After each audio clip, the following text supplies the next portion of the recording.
Hey guys, thanks for tuning in to another video on ForgottenWeapons.com. I'm Ian McCullum, and I'm here today at Morphy's with a gorgeous Maxim gun. This is a Swiss-manufactured MG11 Maxim. Swiss, it's arguably the finest made version of the Maxim ever produced. And the history of the Maxim gun in Switzerland is actually fairly relevant to the development of the Maxim overall. So let's go back to the beginning. The Swiss are known for their armed neutrality. The Swiss historically have always been very interested in keeping up on the most recent, latest weapons technology. They purchased Gatling guns when those were available. And then in 1883 is where we can really pick up the story specifically. The Swiss test and adopt the Gardner gun. Now the Gardner is another manually operated gun like the Gatling. It's got a hand crank on it. There are versions of the Gardner with everything from 1 barrel up to 5 barrels in a row. There's a magazine, essentially a magazine hopper on top, and as you turn the hand crank, it cycles bolts back and forth and fires the gun rapidly. This is really cutting-edge repeating arms just before the advent of the modern machine gun. And the modern machine gun, by the way, is the Maxim gun. Maxim finalizes this in 1887. It's still a black powder gun. His early testing was done with 11 millimeter Mauser black powder cartridge firing Maxim guns. And in 1887, he's got his design finalized, it works, it's reliable, and he's ready to try to sell it to people. And so he goes on a bit of a European tour, and he convinces the Swiss to let him demonstrate the gun. He doesn't have an actual formal trials, there's not a competition going on. Well, there is a competition, but there's nothing, like, they're not looking to adopt this thing, because they just bought Gardner guns, and in fact at this point they've bought Gardner guns in the new 7.5 Swiss cartridge. It's small bore, high velocity, it's a really good modern cartridge. Maxim just shows up and basically said, let's just go to the range and we'll shoot and you can see what you think. Maybe you'll like it, maybe you won't. The Swiss want to keep up with the latest technology, so what the heck, we'll go out and do this. And they set up actually a firing competition between the new untested Maxim gun and their 2-barrel 7.5 millimeter Gardners.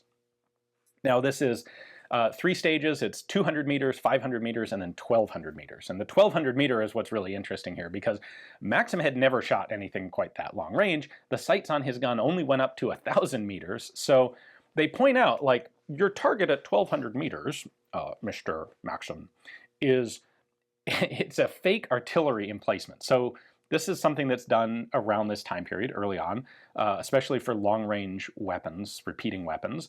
They'll set up a target that's like 12 feet tall and 40 yards wide, that kind of thing. Hypothetically, you have a whole bunch of enemy artillery pieces arrayed in a line, in a firing line, and they've got their horses and their loaders and all the men. And so you just have this giant banner sort of target. And it's how many hits can you get on this thing? You know, how effective, if we dump a belt at this enemy gun emplacement, what will it actually do?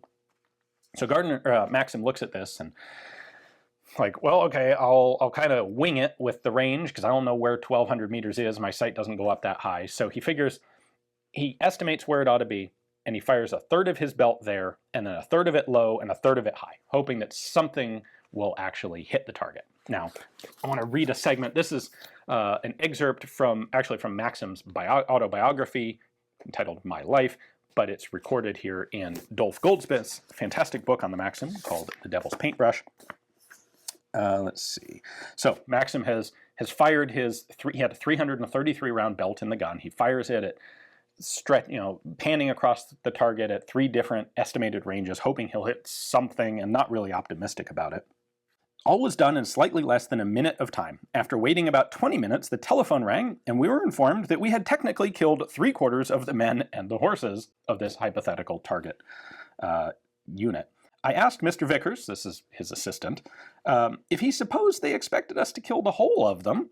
He said he didn't know, but shortly we were approached by the officer in charge, who said enthusiastically, quote, "No gun has ever been made in the world that could kill so many men and horses in so short a time."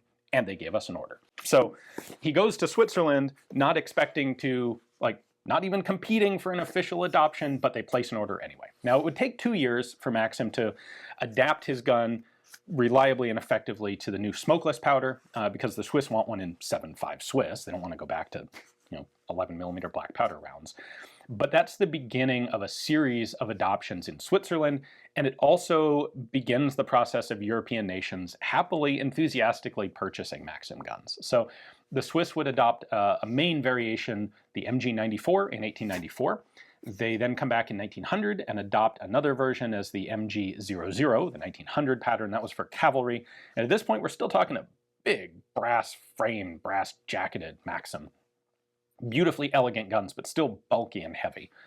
And then what happens is DWM, Deutsche Waffen- und Munitionfabriken, has gotten a license to manufacture Maxim guns. And basically the Maxim patents expire in 1909, and DWM comes out with their new improved version, which is, think of it as like the German version of the Vickers gun. They've made the gun smaller, they've improved the lock work, it's lighter. And the Swiss see that, and they decide to adopt essentially the 1909 DWM commercial gun as their MG11. Voila, this. So the initial 167 guns are purchased directly from DWM, and they're brought in the years right before World War I.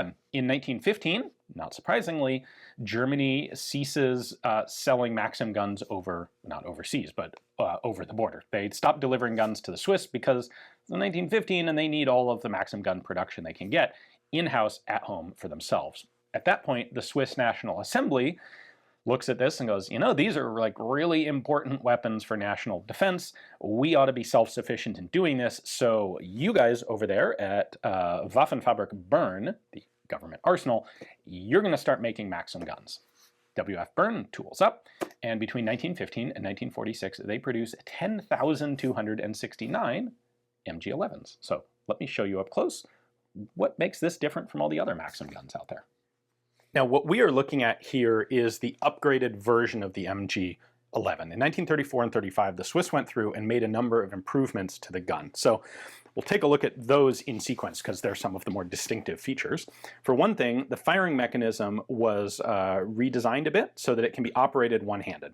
What you have here is a safety that is operated by the trigger finger, and then the trigger itself is this thumb pad. So with this improved version, we can disengage the safety, depress the trigger, all with one hand, which allows the other hand free to operate the elevation or traverse controls on the tripod. The MG11 from the very beginning actually was set up with an optics mounting rail, which you can see here. There were a couple different styles of optics that were manufactured for it. By far the most interesting one actually is included with this particular gun, although unfortunately they don't have the mounts for it. It is this behemoth of a scope that I can't even fit all on camera. It was intended to mount here, and there was actually an extended barrel that went along with this thing, and it was designed for fortress mounts, where you got the gun mounted up in some really good position overlooking enemy positions, well, potential enemy positions a long distance away. So, I mean, how very Swiss. This 1930s update did include adding a bracket here for an anti-aircraft ring sight. They put this white stripe on the top of the gun for use in low light so that you have just a real obvious sort of gross fire indicator.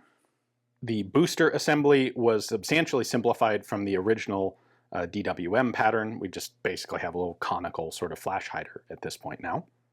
Separate from those improvements, one of the neat features on the MG11 is this sheet metal addition here under the feed block. This acts as just a feedway ramp, something that, like some of the very early Maxim guns had a wooden roller in here, and the Swiss kind of wanted that effect, but they do it with just a simple piece of sheet metal there. Moving on to some of the markings, we have a gigantic serial number on the top cover of the gun. This one's 8719. It's a pretty late production gun of the 10,000 and change that were made. The factory markings are not on the top cover, they're on the fusee cover here on the side. So we have Waffenfabrik Bern and a Swiss cross. And then it's Swiss, so there are serial numbers stamped liberally all over every other part of the gun.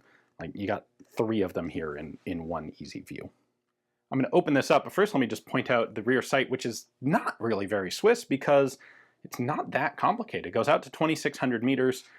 You've got an elevation adjustment, but no windage adjustment built into the rear sight, that's a bit odd. Anyway, go ahead and open this up, push the tab in. We can lift the top cover up, And what we find inside is essentially a German DWM 1909 pattern of lock. Basically, they took the original early Maxim lock, they simplified it a bit, they made it a little bit smaller. The overall gun is about 3/4 of an inch shorter top to bottom than the early pattern old Maxims. It's not quite as compact as the Vickers gun was, but it's a nice improvement over the early Maxims, which in Swiss service would have been the MG94s and MG00s. This lock is now disassemblable, so the crew can pull this apart in the field if they have to do something like replace a firing pin. It's also headspace adjustable. So both of those are nice features that were included in the Vickers gun as of 1901. And they're features that were not in earlier patterns of Maxim. So also, I should point out, our lock is serialized to match the gun, and this is the A lock. These were issued with spare locks. Put that back in there. How do you keep track of a spare lock for a gun like this? Well, easy. You build it right into the tripod. So right under the main tripod mount here, we have a little carry box that has 8719B. That is our spare lock stored right on the tripod.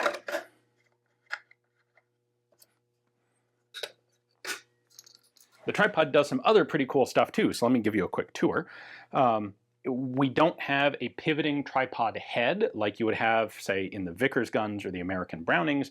Instead, you have a fixed carriage with a slide back here, and the gun pivots locked into this slide. So they do have windage stops here so that you can set with degrees, so you can measure it. You can set how far you want the gun to be able to traverse to set fields of fire for the individual guns. We can also just push this button down and slide it clear off the end if we don't want to use it.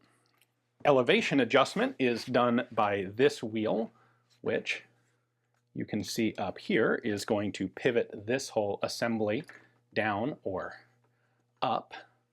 And you do have a nice range table there printed and riveted right onto the gun to help. This lever here allows you to also have elevation stops like your windage stops. You'll notice there are these lugs on the dial. By dropping this down, I can only elevate the gun a slight amount. That allows you to have sort of a beaten zone if you want to keep the gun at a specific elevation. We can also use this to have easy, rapid adjustment of the elevation. So if I pull this back, that unlocks it. And then, so I pull that back, and then I pull this whole assembly here up. That disconnects the gearing in the gun's elevation and allows me to move it to any position I want. I then release that, snap it into place again, and the gun stays at that elevation, and now I can use the fine adjust again. If I tighten this down, that's a friction lock that prevents the gun from moving in windage, and if I crank this back, that's a friction lock that prevents the elevation from moving. So the two front legs of the tripod obviously can be set independently, so if you're on level ground, they're very conveniently numbered notches for the leg positions so that you can easily set the gun up and make sure you've got the legs both exactly level. Or if you're on uneven ground, of course, you can set one higher than the other. One of the other things the Swiss did in the 30s with their improvements was switch from a cloth belt to a metallic belt. And the Swiss MG11 metallic belt is widely considered to be the best Maxim gun belt out there. It essentially works with every caliber, from 308, 7.62x54 rimmed, 7.5 Swiss, of course, 6, all the different Mauser calibers, 7, 7.65, 8mm Mauser. The Swiss MG11 belts are fantastic. The MG11s would remain a stalwart part of Swiss small arms inventory until 1951, when they're officially superseded by the MG51. That's a gun developed sort of based on the MG42. It is at that point, modern GPMG, a general purpose machine gun. It's air-cooled. Get away from the water-cooled, super heavy. I mean, this thing weighs 105 pounds between the gun and the water and the tripod. MG51 is a far lighter, more convenient gun. So as everyone did, everyone kind of got rid of their water-cooled guns in the 1950s. The Swiss are no exception. MG11s today are really quite scarce guns because very few of them were ever exported out of Switzerland. So very cool to be able to get a chance to take a look at this one, thanks to Morphy's. Maxim guns are really underappreciated these days. We don't have the massive piles of incredibly cheap ammunition in the US that we used to have, and that has soured interest in Maxim guns in part of the market. So guns like this are honestly a pretty good deal these days for people who recognize their historical relevance and their just mechanical, fantastic nature. Anyway, hopefully you guys enjoyed the video. Thanks for watching.